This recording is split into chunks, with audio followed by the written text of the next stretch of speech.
স্কুলে আমরা দেখতে পাই না। প্রতি সময় যে কোনো অনুষ্ঠানের সময় খুব ভালোভাবে পরিচালনা হয় এবং প্রত্যেকটা ছাত্র অংশগ্রহণ করে স্কুলের মধ্যে এবং অভিভাবকরা সেটা উপস্থিত থাকে। ইয়ে থাকে, আমরা সেটাকে স্কুলের মধ্যে স্যারদিকে দিয়ে এবং এনার মানে ইয়েছে আর কি মাধ্যমে আর কি স্কুলে সেই প্রোগ্রামটা আমরা হয় স্টুডেন্ট দিকে নিয়ে হলেও শিক্ষক সবাইকে নিয়ে হয় সেই প্রোগ্রাম। এবং আমাদের সাংস্কৃতিক প্রোগ্রাম এবছর দুর্গাপুজোর আগে আমাদের দুদিন প্রোগ্রাম হবে।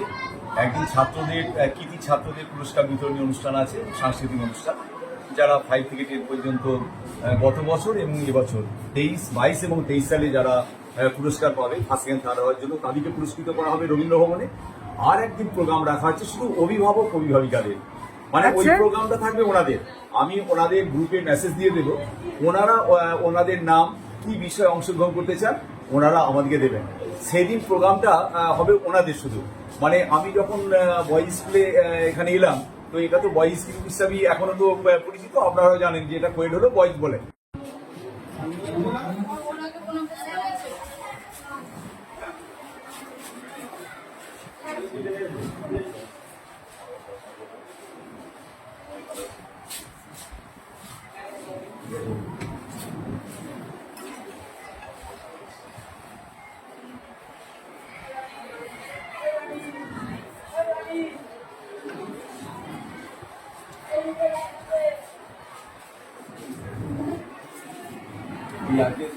খুশি তো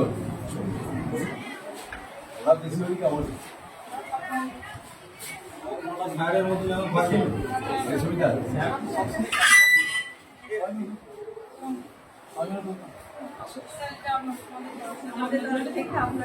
একদম স্যার আমাদের গল্প, কারণ স্যার আমাদের ছাত্র ছেলেদেরকে যেভাবে ভালোবাসেন এবং মানে নিজের ছেলেদের মতন ভাবে ছেলের মতন ভাবে যে মানে ইয়ে করেন, মানে যত্ন করেন এবং শিক্ষা দেন, সবসময় সেটা আমরা পাশে থাকি স্যারের। এবং স্যার আমাদের ছেলেদের সবসময় ভালো চান এবং শিক্ষার জন্য যেটুকুন করার প্রয়োজন স্কুলে একজন প্রধান শিক্ষক হিসেবে তিনি করেন।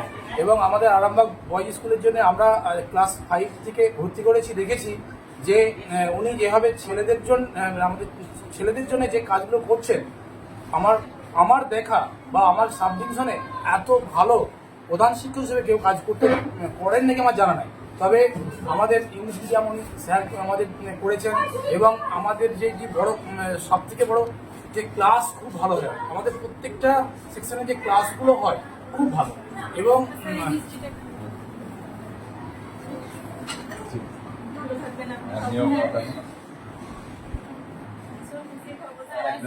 আমাদের খুব খুশি, আমাদের গর্ব।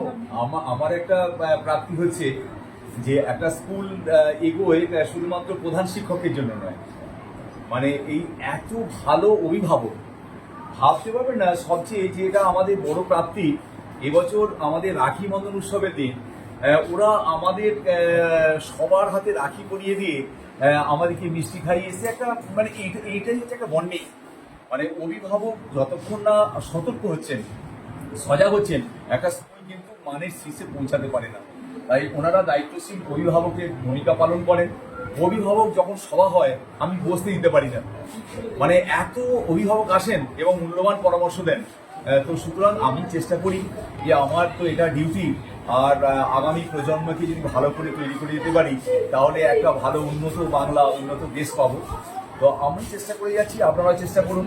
আর এই যে শিক্ষারত্ন পুরস্কারটা আজকে আনুষ্ঠানিকভাবে সরকার ঘোষণা করেছেন বা মাননীয় মুখ্যমন্ত্রী 5 তারিখে আমাকে ওই বিশ্ব বাংলা মিলন মেলায় দেবেন, কিন্তু আপনাদের কাছে প্রতিনিয়ত যে ভালোবাসা শ্রদ্ধা পাই, ওইটা আমার কাছে প্রতিদিনের একটা উপহার পুরস্কার হয়ে যায়।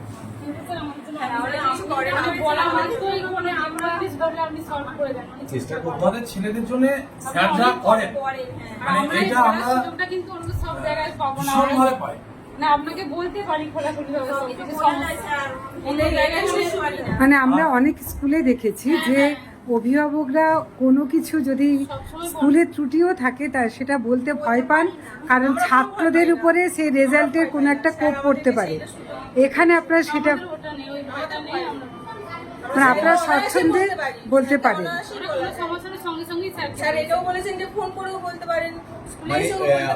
আমি বরং ওনারা না বললে রাগ করি, যে ওনারা যদি আমাকে না বলেন আমি তো আসল জায়গায় পৌঁছাতে পারবো না। আর সবচেয়ে যেটা আমার খুব ভালো লাগে, আমার বিদ্যালয়ের ইংলিশ মিডিয়ামের শিক্ষক শিক্ষিকা বা আমার বাংলা মিডিয়ামের যারা শিক্ষক আছেন, তারা প্রত্যেককে আমাকে সহযোগিতা করছেন। এই যে পরিচালনা সমিতির সদস্য আছেন সমীরবাবু, এবার দারুণভাবে সহযোগিতা করেন। মানে আপনি পরিচালন কমিটির সদস্যদেরকেও পেয়েছেন যারা আন্তরিক স্কুলের প্রতি, আন্তরিক এবং সব, মানে আমি এই যে কাজ করে আমি আনন্দ পাই। মানে এখানে এই যে আমাদের একটা মিড ডে মিল চলে, আপনার মানে মিড ডে মিলটা আমাদের কাছে মানে এত ভালো একটা শিশুরা খায় না, একদিন যদি আপনি দাঁড়িয়ে দেখেন অবাক হয়ে যাবেন। তা ওদের মুখে হাসি দেখলে আমাদের ভালো লাগে। স্কুলে অনেক সময় মিড ডে মিল খেতে চায় না শিশুরা, সন্তানরা খেতে চায় না, অভিভাবকরাও চান না যে তারা খাক, কিন্তু সেই জায়গায় আপনাদের সকলে, তাই তো? আরামবাগ সাব ডিভিশনের মধ্যে তো আমাদের মিড ডে মিল হচ্ছে আরামবাগ হাই স্কুলের যে মিড ডে মিলটা দেওয়া হয়, এই আশেপাশে কোনো স্কুলে এতটা ইয়ে হয় না, অথচ সরকারের কিন্তু সেই একই কোটা একই খরচ। মানে এবং যদি প্ল্যানিং থাকে, মানে দেখুন আমাদের বাচ্চারা যারা বাড়িতে তারা তো একটু অন্য স্বাদের খাবার খায়, তো আমরা একটু স্বাদের পরিবর্তন করে দিই। যেমন মিড ডে মিলে আমি ফ্রাইড রাইস করছি, ওতে একটু কাজু দিয়ে দিলাম, কিশমিশ দিয়ে দিলাম, গাজর দিলাম, হ্যাঁ ওরা খুব আনন্দ করে খাচ্ছে। আচ্ছা, এটা বিভিন্ন রকম ইয়ে করে সুন্দর করে একটা চিংড়ি মাছ, কখনো কখনো হচ্ছে মানে ছেলেরা যেমন এখানে আরামে আনন্দে খায়, একই সাথে যে উদ্দেশ্য নিয়ে স্কুলে আসা পড়াশোনাটা, সেটাকে আপনারা সমান গুরুত্ব খুব ভালো। ও স্কুলে মানে তারা স্কুল মুখী হতেই চায়। আচ্ছা আচ্ছা, আর তোমরা যারা ছাত্ররা আজকে স্যারের এই খুশির খবরে তোমরা প্রণাম করলে স্যারেদের, তো স্যারের এই ভূমিকাতে তোমরা কতটা আনন্দ পাও? তুমি একদম কিসে পড়ছো তুমি? শিখছে। কেমন লাগে স্যারকে? খুব ভালো লাগে। কি নাম তোমার? আর ওখানে একটি মেয়েকে দেখতে পাচ্ছি, এসো এগিয়ে এসো। তুমি কোন ক্লাসে পড়ো? তোমার কেমন লাগে? স্যার খুব বকেন? বকেন না? স্যারেরা খুব বকেন? সব স্যারেরা? কিছু কিছু স্যার বকেন, আর সেটা তোমাদের ভালোর জন্য, তাই তো? আচ্ছা, আর তোমরা স্যারকে কিভাবে পেয়েছো? আজকে স্যার শিক্ষক রত্ন হচ্ছেন, তার আগেই ছাত্রদের কাছে কতটা শিক্ষক হিসেবে, প্রধান শিক্ষক হিসেবে তোমাদের বিকাশবাবুকে কীরকম লাগে? ভালোই লাগে, আমাদের স্কুলের জন্য অনেক উন্নতি করেছেন স্যার, অনেক কিছু করেছেন। আর আমি অভিভাবকদের কাছে একটু যাচ্ছি যে আপনারা দীর্ঘদিন ধরে যতদিন আপনাদের ছাত্ররা মানে সন্তানরা পড়ছে, এই জায়গায় দাঁড়িয়ে আজকে আপনারা শুধু পঠন পাঠন মিড ডে মিল এটা পেলাম, একই সাথে সাংস্কৃতিক চর্চা, এটাতে কিরকম পেয়েছেন স্যারকে? আর স্যার সামনে আছেন বলে বলছেন নাকি?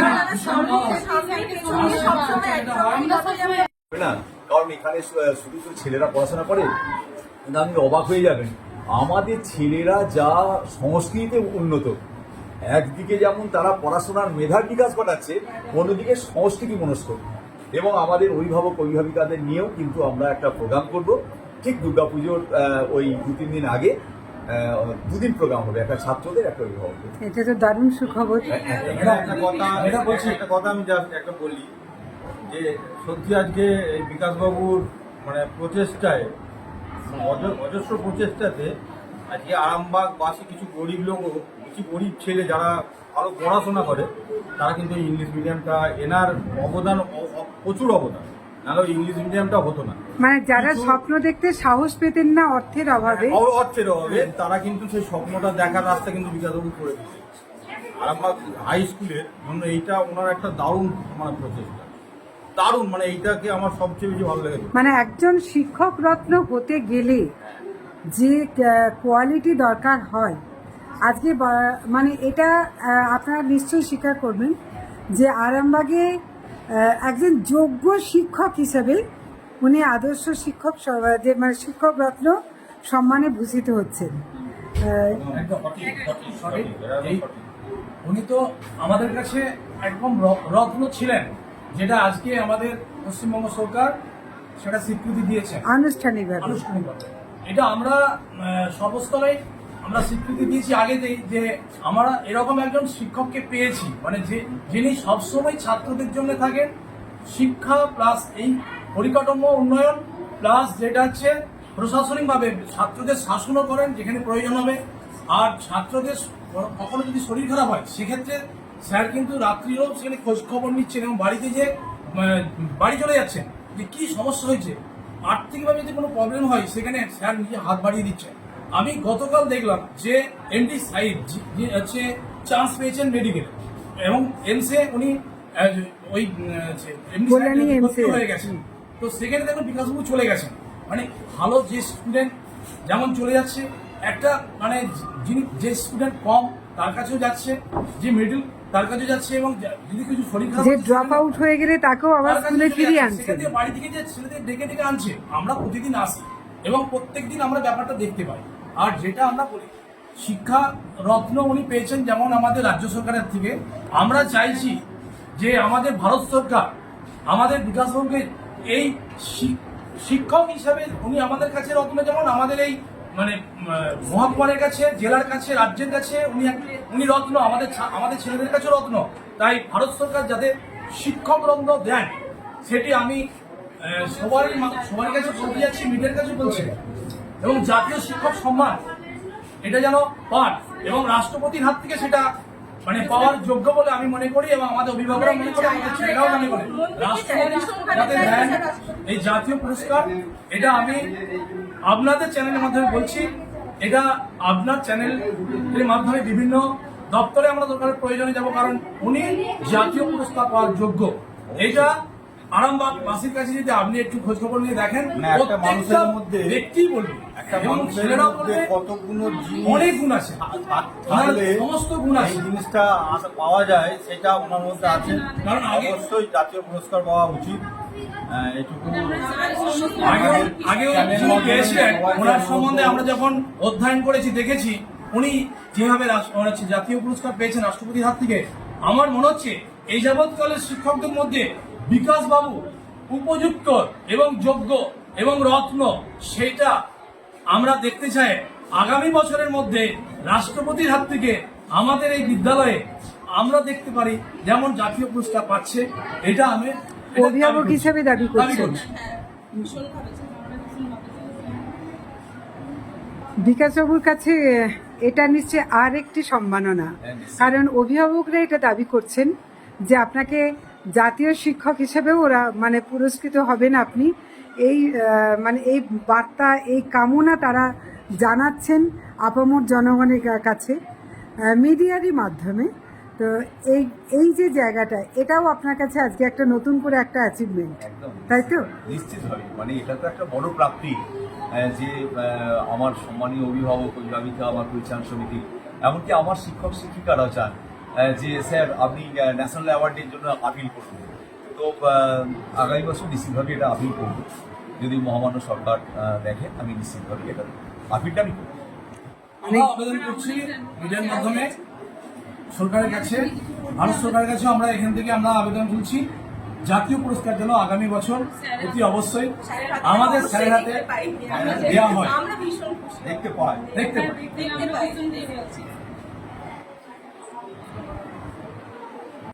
আপনার শিক্ষক জীবন শুরু কতদিন আগে? আমি 4/11/97 সালে, এখন তো পশ্চিম বর্ধমান, তখন শুরু বর্ধমান ছিল, কাটোয়া সাব ডিভিশনের শ্রীবাটি জিকে হাই স্কুলে আমি যোগদান করি।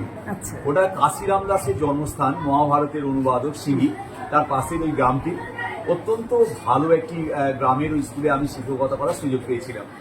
তো ওখানে 97 সাল থেকে 4 সাল পর্যন্ত আমি সহশিক্ষক ছিলাম। তারপরে ওখান থেকে আমি টিচার ইনচার্জ হই 9 সাল পর্যন্ত। এবং ওই কিন্তু তখনই ওখানে যখন আপনি শিক্ষক, তখনই কিন্তু আপনি প্রচারের আলোয় এসেছিলেন, এটা আমরা শুনেছি, আমরা কাগজে পড়েছিলাম।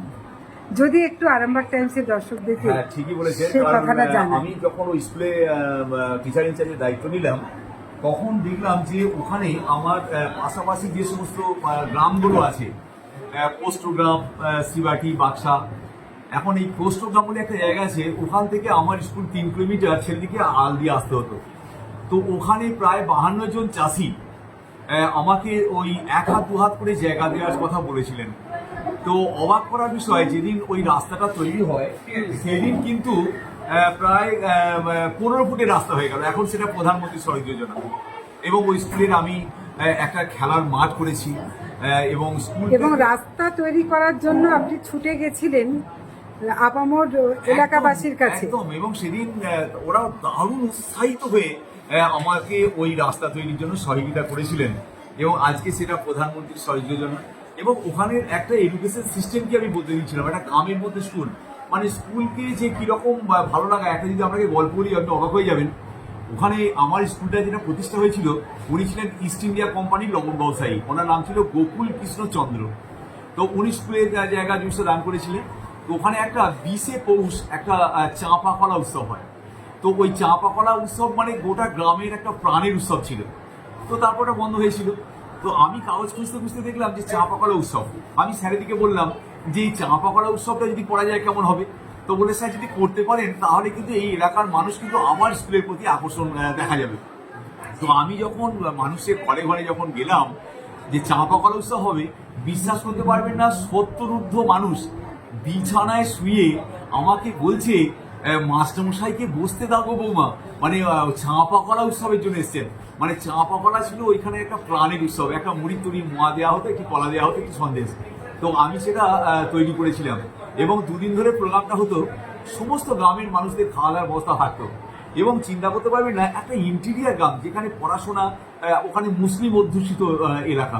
তো সেখানে আমি মুসলিমদের বাড়িতে বাড়িতে যেতাম যে ছেলেদিকে স্কুলে পাঠাতে হবে, ওদের পড়াশোনার কথা ভাবতে হবে। তো আমি দিন 4 আগে ফেসবুকে দেখলাম আমার এক স্নেহের ছাত্র মিল্টন, সে একটা প্রাইমারি স্কুলের শিক্ষক। তো সে এমন স্কুলটাকে সাজিয়েছে। তো আমি তাকে অভিনন্দন জানালাম ফেসবুকে দিই, আর বললাম তুই ফোনটা আমাকে দে। ও আমাকে ফোন করলো। তো এইরকম একটা, এই যে অতুল বলে একটি আমার ছাত্র আছে, সে এখন ঝাড়খণ্ডের রেঞ্জ অফিসার। সে আমাকে বলছে, স্যার আজকে যে আমি এখানে এসেছি আপনার সৌজন্যে। অর্থাৎ আমার ছাত্র জীবন, মানে আমার চাকরি জীবন থেকেই আমি চেষ্টা করেছি কিভাবে ছাত্র এবং অভিভাবক স্কুল অভিমুখী হবে। শুধু রোজগার নয়, না, চাকরি তো রোজগার, অর্থ মানে তো এটা আসবে। তো দেখুন, আমরা তো রুজি রোজগারের চাকরি করি না, এটা একটা আমাদের সমাজ সেবার বিনিময়ে আমরা পারিশ্রমিক পাই। এবং আমার মাস্টারমশাইদের আমি সে কথাই বলি যে আজকে সমাজ তো বড় অসহায়, সমাজ ঢুকছে, মানুষ অসহায়। যদি আমরা যদি হাত না বাড়াই, তার সমাজের আমরা কারিগর বলছে আমাদেরকে, তো আমরা কারিগররা যদি মুখ ফিরিয়ে নিই তাহলে সমাজ ভালোভাবে এগোতে পারবে না। আরামবাগ স্কুল আমার কাছে অত্যন্ত গর্বের। এর আগে এরপর আপনার উদয়রাজপুর হাই স্কুলে এসেছে। হ্যাঁ, উদয়রাজপুর এসেছিলাম এবং সেখানেও স্কুলের গোল বদলে দিয়েছিলেন। ওখানে আমি যখন জয়েন করলাম তখন মাত্র 2-3টে রুম ছিল। আমি বসতে পারতাম না। আমার আগে টিচার ইনচার্জ ছিলেন নিমাইবাবু, একদম মানে অসহায় অবস্থা ছিল। ওখানেই বাঁধটা ভেঙেছিল নদী, ওটাকে বলা হতো কাটানের স্কুল। তো আমাকে সবাই বললো যে তুমি এত স্কুল ছেড়ে কাটানের স্কুলে গেলে। তো আমি ওখানে পেলাম একজন আরামবাগের বিশিষ্ট সমাজসেবী মুক্তিপদ কুণ্ডু মহাশয়কে পেয়েছিলাম। উনি ওই স্কুলটাকে একদম দারুণভাবে তৈরি করে দিলেন। মানে তারপরে ওই এলাকার মানুষের মানে ঢল নেমে গেল। আপনি অবাক হয়ে যাবেন, এমন একটা সময় ছিল ডিএম সাহেবের যদি কোনো প্রোগ্রাম হতো বলতো উদয়রাজপুরকে দিন, ডিআই সাহেবের কোনো প্রোগ্রাম থাকলে বলতো উদয়রাজপুরকে দিন। মানে উদয়রাজপুর মানে এমন একটা ভালো বন্ডিং আছে, ভালো স্কুলের একটা মর্যাদা আছে যে কোনো অনুষ্ঠান, যে কোনো অ্যাওয়ারনেস প্রোগ্রাম সফল হবে। আমার স্কুলে সঞ্জয় বলসাল ডিএম স্যার ছিলেন, উনি 2বার এসেছিলেন এবং সমস্ত মানুষদেরকে অ্যাওয়ারনেস করছেন। তখন টয়লেটের খুব সমস্যা ছিল মানুষের ঘরে ঘরে, সেই টয়লেটের একটা সেমিনার করেছিলেন উনি এসে। এইভাবে বিভিন্ন আধিকারিক আসতেন। আর সর্বোপরি উদয়রাজপুর স্কুলের মাধ্যমিক ছিল, উচ্চ মাধ্যমিক ছিল না। তখন আমাদের পশ্চিমবঙ্গ সরকারের শিক্ষামন্ত্রী ছিলেন রবীন্দ্রনাথ ভট্টাচার্য মহাশয়। আমি ওনার বাড়ি গিয়েছিলাম। উনি অনেক আন্তরিক সহযোগিতায়, তখন আমাদের ঘটক সাহেব ছিলেন, আমাদের ডেপুটি ডাইরেক্টর ছিলেন বিকাশ ভবনে, সহযোগিতা করে ওটা উচ্চ মাধ্যমিক হলো। তারপরে আমাদের রবীন্দ্রনাথবাবুই ওটা উদ্বোধন করেছেন। অর্থাৎ উদয়রাজপুরের মানে আমি প্রথম থেকে আবার বলছি, সেই স্কুলই সাফল্যের শীর্ষে পৌঁছাবে যদি অভিভাবকদিকে স্কুল অভিমুখী করা যায় এবং এলাকার মানুষকে যাতে ভাবানো যায় যে এটা তাদের স্কুল। যদি এটা প্রত্যেক স্কুল করে তাহলে কিন্তু এই সফলতা আসবে। সোদপুর হাই স্কুলেও কি এই একই মন্ত্রে? আমি সোদপুর হাই স্কুলে যখন জয়েন করলাম তখন দেখলাম 4তলা বিল্ডিং, কোনো রেলিং নেই, ছেলেরা পা ঝুলিয়ে বসে আছে, 4তলা থেকে পড়লেই মারা যাবে। তো আমি গ্রামের মানুষদের কাছে সহযোগিতার জন্য আমি বেরিয়েছিলাম। ভাবতে পারবেন না, গ্রামের মানুষ 9 লক্ষ টাকা দিয়ে ওই টোটাল বিল্ডিংয়ের বিল করে দিয়েছিলেন। এবং শুধু তাই নয়, তখন ওখানে বিধায়ক ছিলেন নুরুজ্জামান সাহেব, ডক্টর নুরুজ্জামান সাহেব। আমি ওনাকে বললাম, একটা শ্মশানের পাশে স্কুল, তো ছেলেমেয়েরা মিড ডে মিল যখন খায় ওখানে শ্মশানে বডি দাহ করছে, খেতে খুব অসুবিধা হচ্ছে, একটা পাঁচিলের খুব দরকার আছে। তখন উনি বললেন, ঠিক আছে, আমি প্ল্যান এস্টিমেট করে আপনি দিন, আমি করে দেবো। তো উনি সঙ্গে সঙ্গে 3 মাসের মধ্যেই পাঁচিলটা আমার তৈরি করে দিয়েছিলেন। ওখানেও আমি কিন্তু দারুণ সুন্দরভাবে একটা একজন প্রধান শিক্ষকের যে দায়িত্ব স্কুলের পঠন পাঠন এবং পরিবেশকে সুস্থ রাখা, পাশাপাশি আপনি পারিপার্শ্বিক পরিবেশ একদম, সেগুলোকেও করেছেন এবং এর জন্য আপনি মানুষের দুয়ারে দুয়ারে গেছেন। এবং শুধু তাই নয়, মানে আমার ওখানে কৃষ্ণপুর, আমার ওখানেতে আপনার ধরুন পশ্চিমপাড়া, নিমডাঙ্গি, এদিকে রাউতারা, যে সমস্ত গ্রামগুলো ছিল, আমি স্কুল ছুটির পর ঠিক 4:30 পর 2-3 জন মাস্টারমশাইকে নিয়ে আমি ঠিক করতাম আজকে 10টা বাড়িতে ঘুরবো কি 5টা বাড়িতে। কোন ছাত্রের বই নেই, কার পোশাক নেই, কে পড়তে পারছে না, তা কেন পড়তে পারছে না, কি অবস্থা, মোবাইল অ্যাডিক্টেড হয়ে যাচ্ছে কিনা।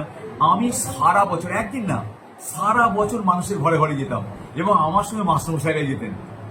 এই প্রেরণাটা আপনি কোত্থেকে পেয়েছেন? আমি এই প্রেরণাটা পেয়েছিলাম, আমার মাস্টারমশাই ছিলেন, মানে আমি যখন একলক্ষী হাই স্কুলে পড়াশোনা করেছিলাম, তো তখন আমার প্রণম্য প্রধান শিক্ষক ছিলেন প্রণব কুমার রায় মহাশয়। মানে যদি বলেন যে তিনি আকাশ আমি পাতাল, মানে ওই রকম আমার জীবনে একটা মানুষ প্রধান শিক্ষক হিসাবে আসবে আমি ভাবতে পারিনি। যে আমাকে বলতেন যে বিকাশ, তুমি তোরা যখন কোনোদিন দায়িত্ব পাবি তাহলে এইভাবে চলবি। আর উনি আমাকে শিখিয়েছিলেন যে অভিভাবকদিকে কিভাবে স্কুল অভিমুখী করতে হবে। বলছে, তুই তো সবসময় তো শিক্ষক শিক্ষিকাদের কাছে পাচ্ছিস, কিন্তু অভিভাবক দিকে আসতে হবে। তা অভিভাবক যেদিন থেকে সচেতন হবে সেদিন থেকে স্কুল কিন্তু এগিয়ে যাবে।